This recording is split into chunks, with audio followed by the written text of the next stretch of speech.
We were there to deliver hope when a family thought they were saying goodbye for the last time.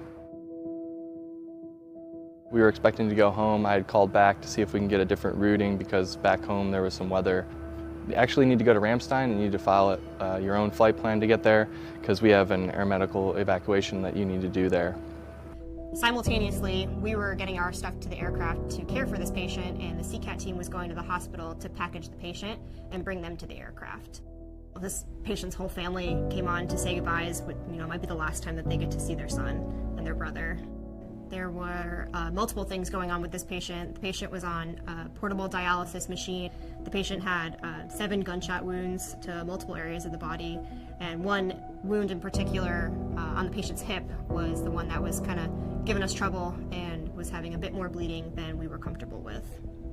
So about 3 hours into the flight, I was speaking with the CCAT doc, Colonel Kogar, and she was telling me that she had some concerns about this wound specifically and how much bleeding was going on. And when we were able to roll the patient, we found a lot more blood. That's when Colonel Kogar said, yeah, we need to turn around. We need to get this patient to a higher level of care because the 4 units of blood that we have with us is not going to be enough.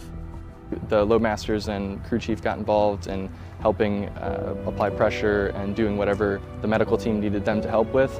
The aircraft commander turned to me, said, you have the aircraft and the radios, coordinate for the divert while I call back home and figure out where we can take him. Part of that diversion is to find a hospital that can take care of this patient. We need to have the appropriate level of care for our patient. Got us turned around, pointed towards Ireland, very non-standard. We landed at Shannon International Airport.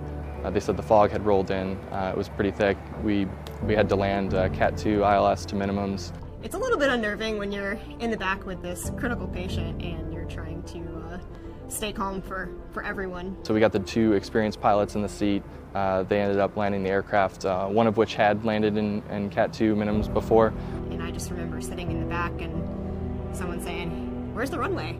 He picked up the lights right at about minimums, just prior to 100 feet, and we were able to see the runway shortly thereafter, so we continued and landed, rolled out midfield where it was a little clearer.